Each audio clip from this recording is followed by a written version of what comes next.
아침밥이 도착했습니다. 지난밤 평안하셨습니까? 오늘도 좋은 날입니다. 오늘도 주 안에서 복된 하루가 되기를 바랍니다. 오늘은 사무엘상 15장 24절부터 35절의 말씀을 가지고 가진 것이 많을수록 회개는 어렵습니다. 라는 제목으로 함께 말씀의 은혜를 나누도록 하겠습니다. 회개에는 두 종류가 있습니다. 진심으로 하나님 앞에 자복하고 삶을 돌이키는 참된 회개와 상황을 모면하기 위해 어쩔 수 없이 하는 면피용 회개입니다. 오늘 본문에 나오는 사울의 회개는 어떤 회개일까요? 진심으로 하나님 앞에 자복하는 참된 회개일까요? 아니면 상황을 모면하기 위해 어쩔 수 없이 하는 면피용 회개일까요? 정답은 상황을 모면하기 위해 어쩔 수 없이 하는 면피용 회개입니다. 왜냐하면 그는 자신의 죄는 시인하지만 그에 따른 삶의 변화가 전혀 없기 때문입니다. 먼저 그는 자신의 잘못에 대해서 변명을 합니다. 그것도 아주 궁색한 변명을 합니다. 백성들 때문에 어쩔 수 없었다는 것입니다. 이것은 백성들에게 책임을 전가하는 것입니다. 지도자라면 백성들에게 책임을 전가해서는 안 됩니다. 아무리 백성들 때문에 그렇게 했다 하더라도 결국 책임은 자신이 지는 것입니다. 지도자는 책임을 지는 사람입니다. 그런데 사울은 사무엘상 15장에서만 무려 3번씩이나 15절, 21절, 24절에서 기록된 것처럼 무려 3번씩이나 백성들에게 책임을 전가하고 있습니다. 즉 그는 잘된 것은 자기 탓으로, 잘못된 것은 남 탓으로 돌리고 있는 것입니다. 자, 두 번째. 그의 회개가 진심이 아닌 두 번째 이유는 종교적 심취 때문입니다. 그는 하나님으로부터 버림을 받는 순간 이상하게도 매우 율법적인 사람으로 변합니다. 자기의 아들에게조차 예외를 허락하지 않는 강압적 종교인이 됩니다. 오늘 본문에서도 이런 말을 합니다.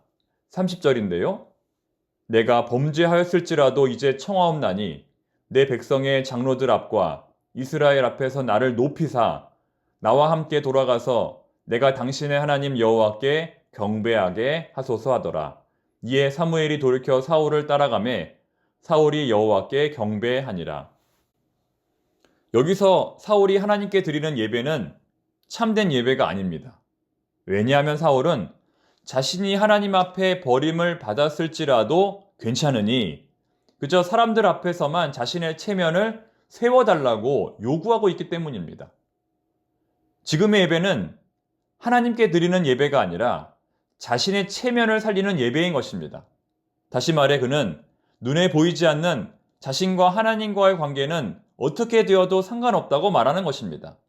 자, 이제 세 번째.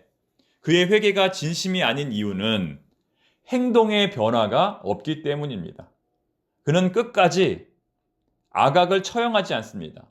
그는 끝까지 하나님 말씀대로 전쟁의 전리품들을 진멸하지 않습니다. 그래서 결국 누가 아각을 처형합니까? 사무엘이 아각을 처형합니다. 사울이 해야 할 일을 지금 사무엘이 대신하고 있는 것입니다. 이렇게 해서 사울은 하나님이 주신 회개의 기회를 또 한 번 발로 차버렸습니다. 그러나 하나님은 계속해서 사울에게 회개의 기회를 주실 것입니다.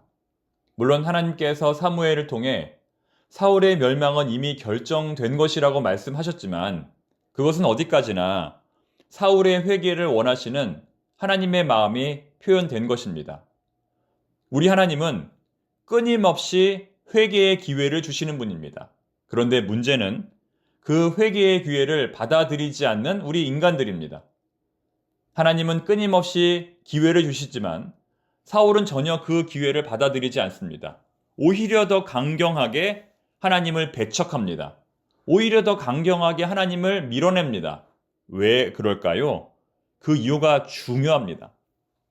자, 오늘 설교의 제목처럼 그는 가진 것이 너무나 많았기 때문입니다. 그는 가진 것이 너무나 많았기 때문입니다. 그가 평민일 때는 아무것도 없었기 때문에 스스로를 겸손하게 여겼습니다. 하지만 왕이 되면서부터 그는 가진 것이 많아졌습니다. 무엇보다 왕으로서의 권위, 내가 이스라엘의 왕인데 라고 하는 자존심으로 충만하게 되었습니다.